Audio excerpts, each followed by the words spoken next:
Previously on Flowers for Zoe, Stories for Dennis. Why not rehab, Zoe?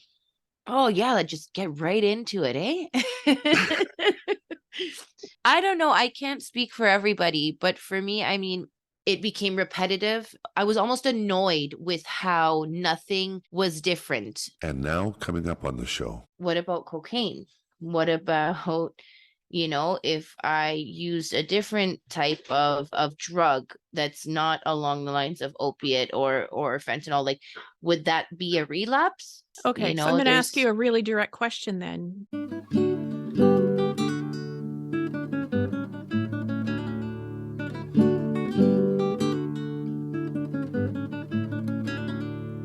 On today's podcast, we discuss abstinence and harm reduction while talking to Zoe about her sobriety. If you find today's episode activating, please reach out and talk to somebody. If you find the discussion helpful, please share the link with others.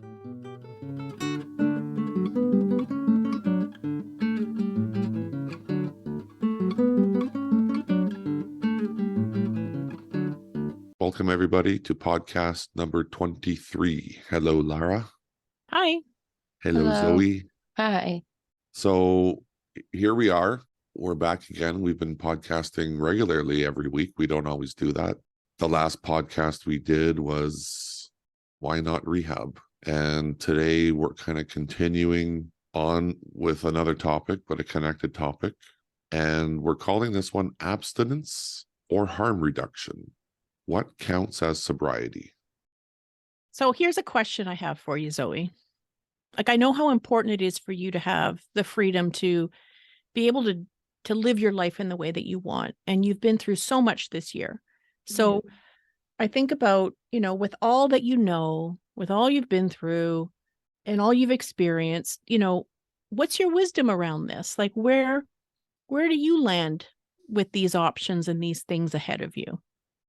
I didn't have a lot of knowledge on it. Actually, it was a big question for me too. Like, I didn't know where I stood, like, with my sobriety. I mean, I know this far, I've been 100% sober. Like, I have not done anything but take my methadone up until this point. I haven't smoked a joint. Like, I haven't done anything. The only thing I've done is I've consumed alcohol, which again brought up the question to me, did it fuck up my sober date? Because all in all, they talk about abstinence, which is once you're recovering and you are you're in recovery, you aren't supposed to use any type of substance that alters your your function. So I questioned it, like, shit, like, so did I fuck it up? Did I drink that night and did I fuck it up? And then I'm thinking to myself, well, no, I didn't, because it wasn't really, alcohol was never an addiction to me. I never had a problem with drinking before. I drank once in a while, but it was never an issue to me. So then it made me feel like, well, no, I didn't fuck up. On the other hand, where as if I took like a Percocet or I decided to smoke fentanyl, or I feel like in that sense, like it would have been a step back. That would have been a slip to me. That would have been me relapsing, right? Because that was my addiction. I was addicted to opiates and fentanyl. I wasn't addicted to drinking alcohol. I wasn't an alcoholic. So that's kind of my view on it, right? But I'm still caught in the middle of, like, what about cocaine? What about, if I used a different type of drug that's not along the lines of opiate or fentanyl, like would that be a relapse? I never had a problem with any of those drugs, just like I never had a problem with alcohol, but it's still a drug. Would that be a relapse? So I don't have the answer. I don't know how I feel about it. I don't know what I think. I'm kind of asking the question, right? Trying to find an answer to that because I don't know. Do you see any differences between alcohol and cocaine? Well, one is legal and one is not, for starters. Mm-hmm. Right. And Well, that's the main one, to be honest. Alcohol is legal. You're allowed to drink, whereas cocaine or methamphetamine or like any type of other drug substance that's not a prescription drug, which is my choice of drugs anyways, is illegal, right? Mm-hmm. So that would be the biggest one. Mm-hmm. So it sounds like that's a value that you hold, is like, you know, that's one of the factors that you think about is, you know, what's Yes. legal I mean, versus. I wouldn't get in trouble for sitting there with a bottle of alcohol, but if I got pulled over with a bag of drugs, it would alter my future. Like I'd be in trouble, Mhm. right? I don't Yeah, I know. think it's an interesting point of maybe where you're at. You know, when I think about kind of going back again, like here you are about a year in. We've talked about the pink cloud. You've talked about, you know, just, you know, this recovery journey, and, you know, creating a lot of like new things for yourself. And I would imagine that a lot of the new things in your life, um, you've never been here before.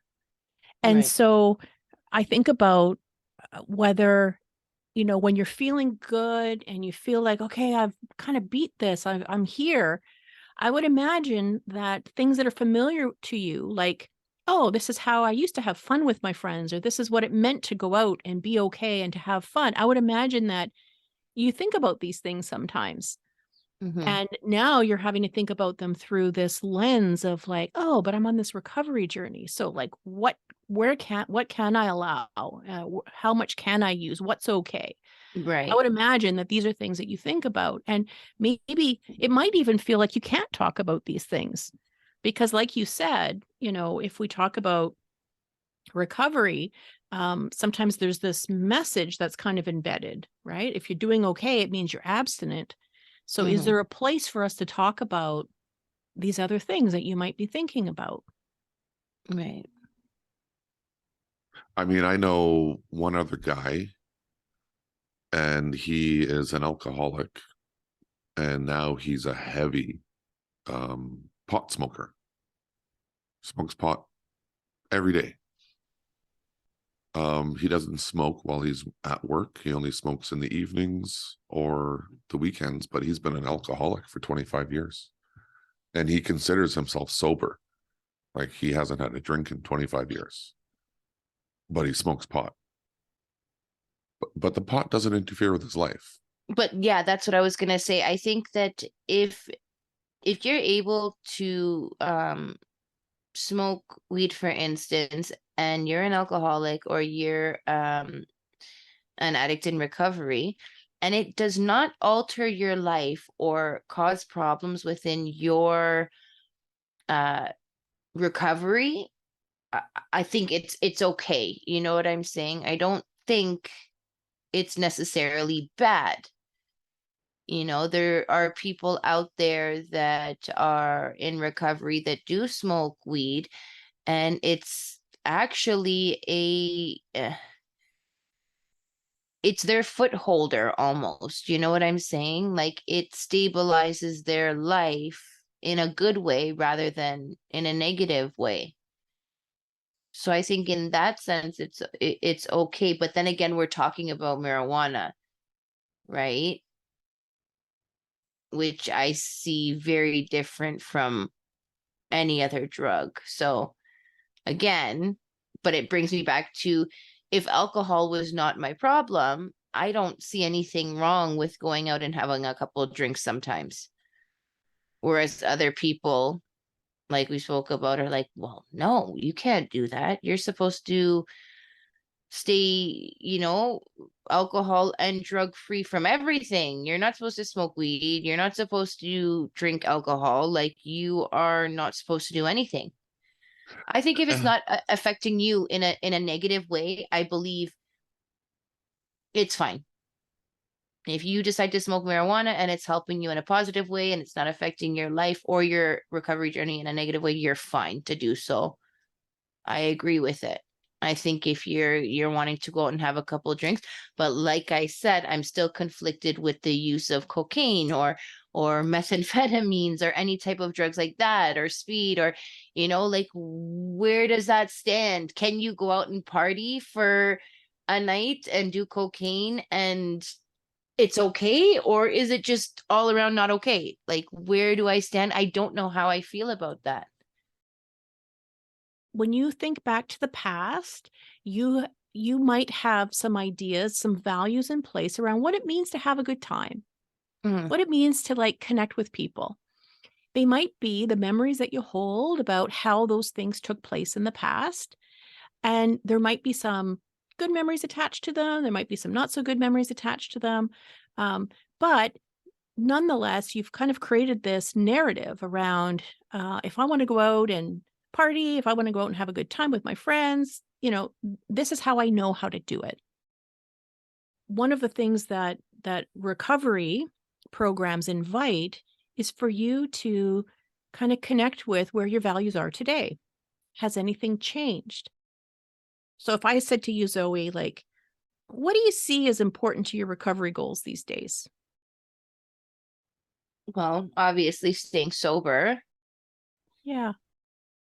So one of your values then is living a sober life, Yes. and you're tracking a sobriety date. Mm-hmm. Yeah. So what else? What else do you see as important to your recovery goals? Uh,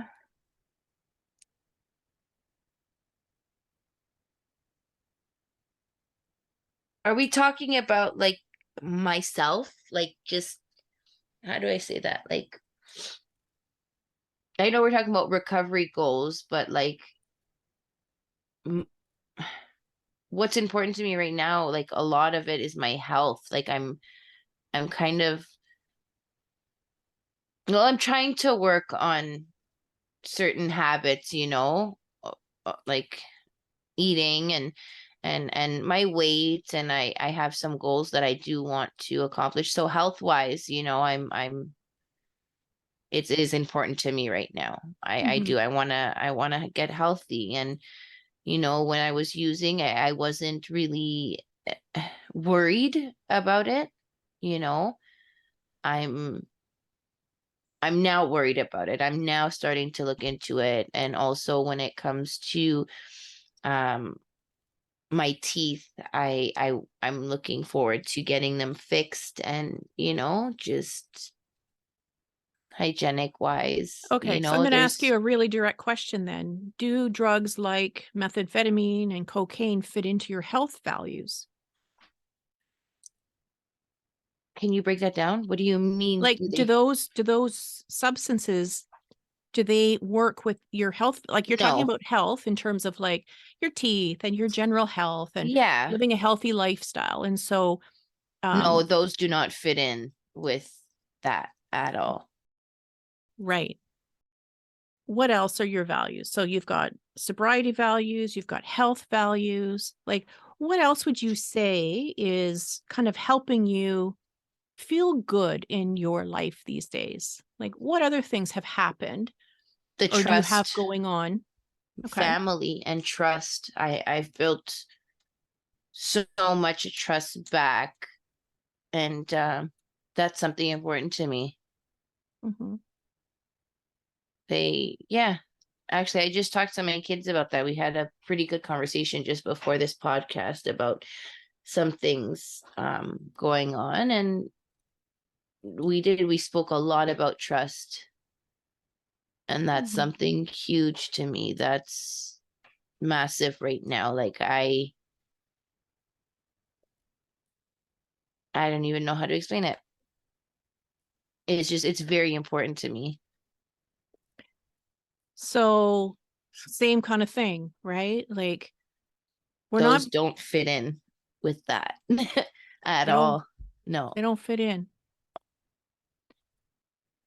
One of the things that I guess I'm most worried about is I don't want to come across like an interventionist. No, If not you at were to all. if you were to say to me, if you were to ask me, um, because I support harm reduction.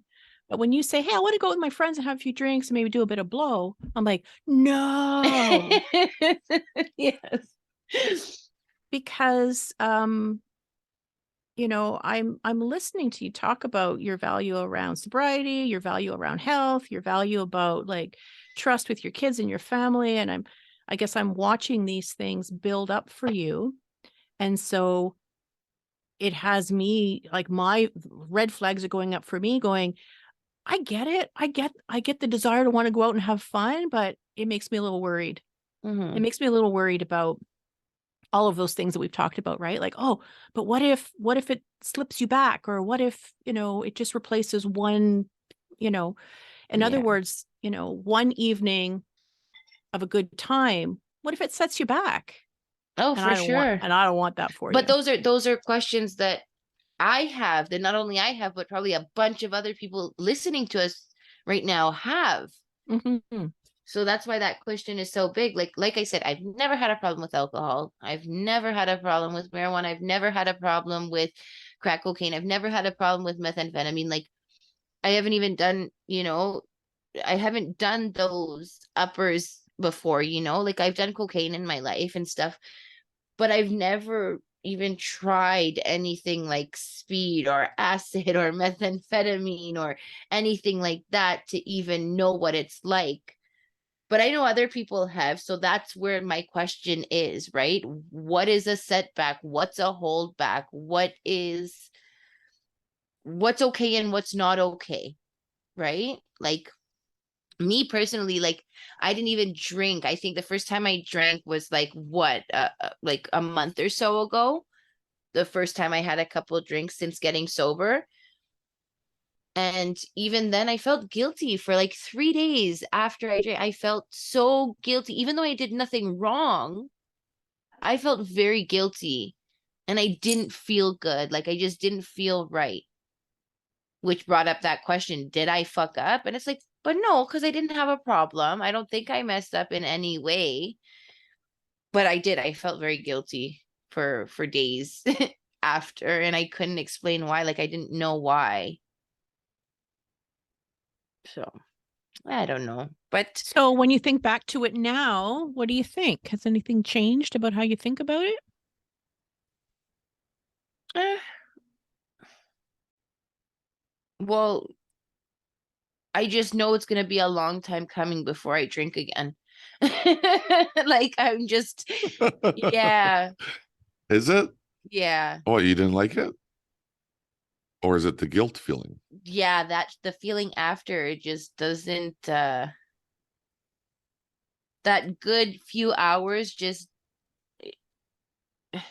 it's not worth the feeling I felt afterwards. I think there's such good information to take away from something that might have been a bit of an experiment for you. Yeah. And, from what I hear you saying is some things are changing for you. And having had that experience, you're kind of thinking about how differently you felt about it the next day. Mm-hmm. The only piece that I kind of is that feeling of like, oh, I felt guilty. And yeah, what's that about? There's so much stigma. Mm-hmm. And I don't know why I felt guilty about drinking. I mean, I don't. Yeah, I don't know why. I just had this feeling, almost like, when you get a feeling that something bad is gonna happen. I had that feeling for like 3 days, like a pit in my stomach. Leading up to going to a party or after? No, after. After. Yeah. And I really didn't do nothing. I didn't go out and be sloppy. Like, I didn't go out and, like, have like that walk of shame the next day after sleeping with somebody. Like, I didn't do anything. Like, I didn't do anything. I came home early. I was literally passed out in my own bed by 9 o'clock, I believe. Like, Yeah. I didn't do anything, Yeah. but still that feeling was just, I didn't like it. So, what do you think you did well that night? I came home. I came home. It didn't lead to anything that I would regret. Yeah. What made you come home? Like, was that something that was on your mind? Were you like conscious of it? Like, how did that happen? Well, I had the option to actually go back out, and I came home and I ate, and then when I got the phone call to go back out, I didn't answer it. And the next day I said, "Oh my God, I'm so sorry. I fell asleep." Okay, so let's talk about that for a second, if you're okay with that. I don't know. I just felt like it was still early, and if I would have went back out and drank more, like I just didn't know where the night was going, and I just wasn't comfortable with that. So I pretended that I went to sleep. Meanwhile, I came home and I ate a huge plate of Chinese food and fell asleep after. Yeah. So, you were talking a little bit about how important trust is for you, for family. You know, what I hear you saying is you were also building some trust with yourself, Yeah. kind of doing what you needed to do to, kind of getting this feeling like, oh, maybe going back out isn't the best. Um, and so you found a creative way of getting out of it. Hmm. Um, But I think you're right. I think it was also about building trust with myself.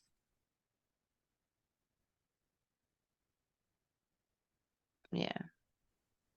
yeah, nobody was telling you what to do that night No. except you. Yeah.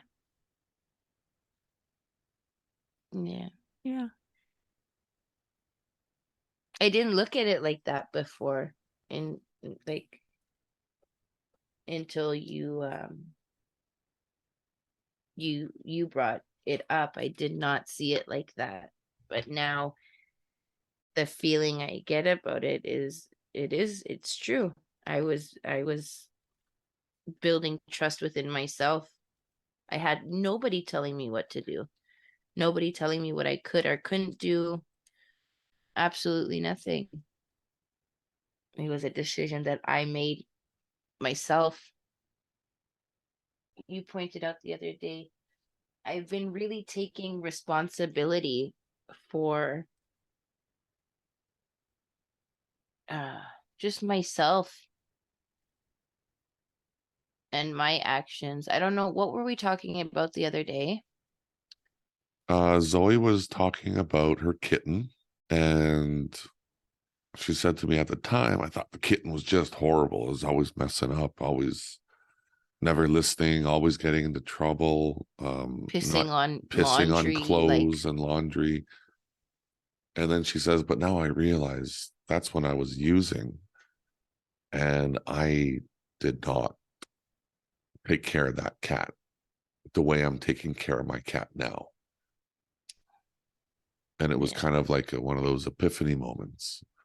Because my cats, like, I love my cats now. Like, they're sweet and they're in a loving family. Like, they're happy. And looking back, the cat that I had before, her name was Missy, it wasn't like how it is now. I didn't take care. She wasn't in a loving environment. She wasn't in an environment that she was being properly taken care of, you know? And I bet if she was in an environment the way I have it now, she wouldn't have been the way she was. It wouldn't have seemed like she was a burden. Because if she was being properly taken care of and properly loved, and she just wouldn't be like the way she was. She just wasn't in a good place because I wasn't in a good place.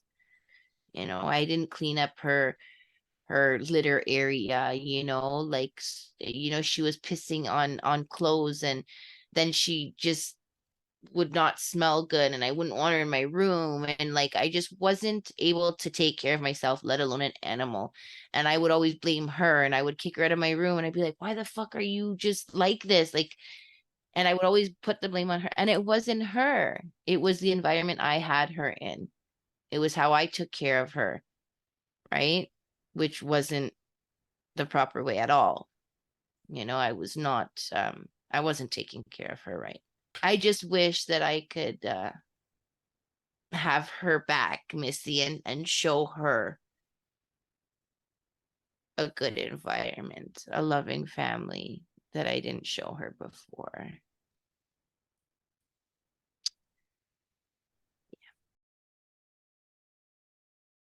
You seem to be reflecting back on these things with some new insight, right? Because where you are today is very different. Like, what would you say now to you back then? Get your shit together. Get your shit together. And what about the compassionate side of you? What would you say to you back then, who was struggling and didn't really understand what was going on, was too in it to know? I don't know how to answer that. Let's imagine you're reaching out to that version of you a couple years ago that was really in it, couldn't see out of it, couldn't see around you, really foggy. What's something compassionate you might say to that younger version of yourself who was not in a great place? You can do it. You can get out of this. There's so much more to life. Things are changing for you. Yeah.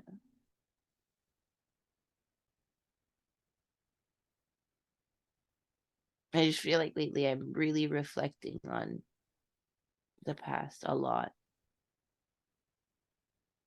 Even minus the podcast, like just in general. Yeah. Yeah, there's some important things happening right now.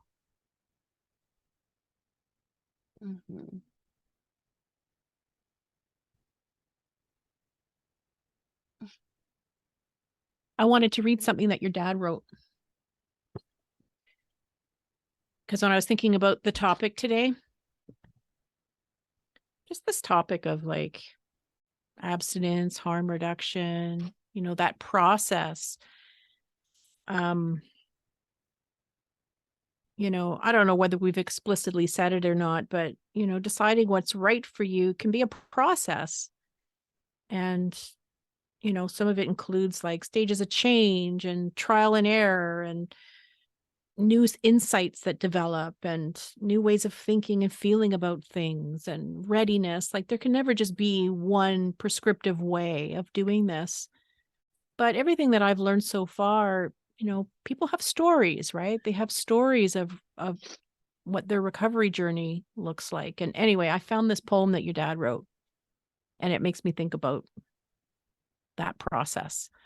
And I think he wrote this at a time where he wasn't feeling very good. He was frustrated.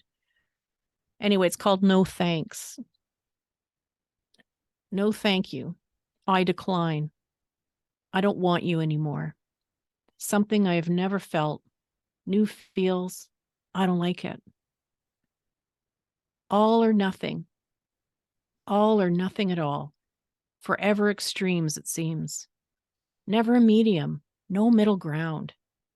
Back and forth. End to end. But does it? Life will never be simple or still. Forever hurdles in the way. And I don't seem to be moving this way. So no thank you, fish, not today.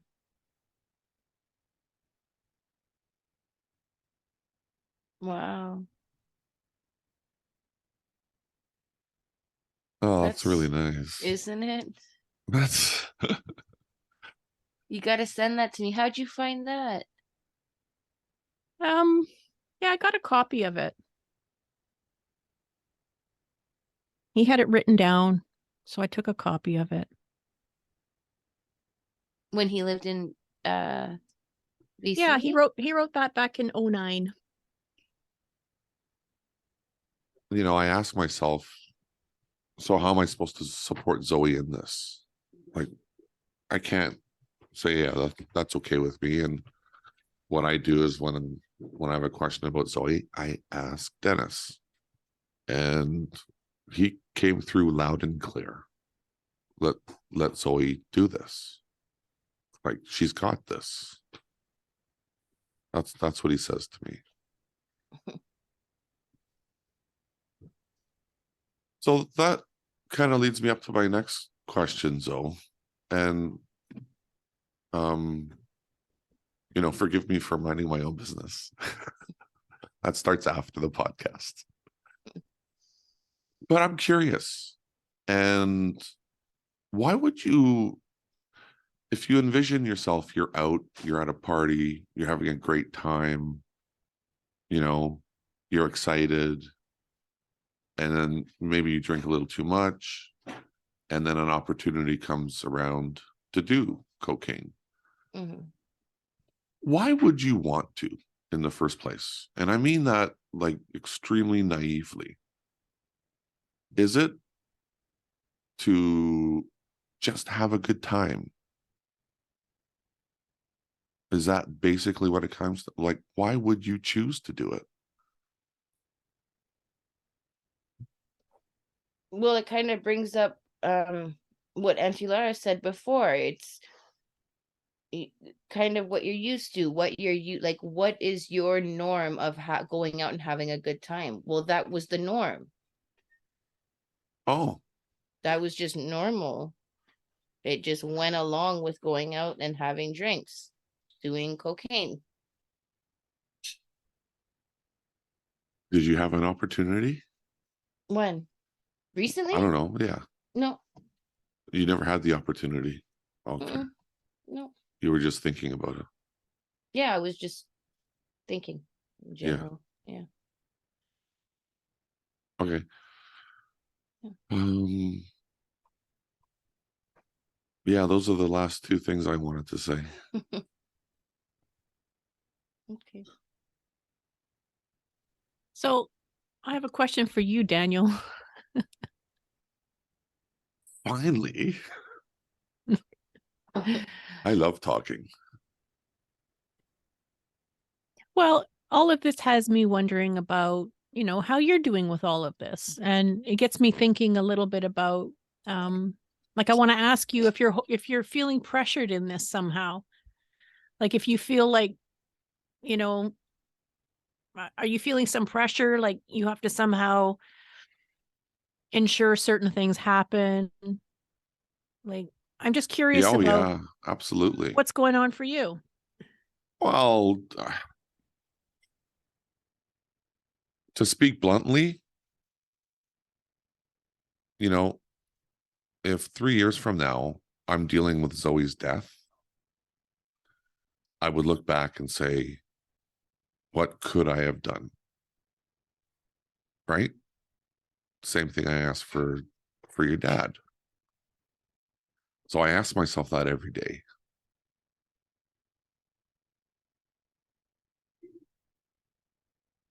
And for the most part, it's been,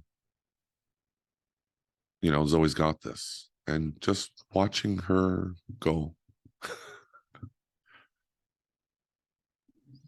So, yeah, that's what I do.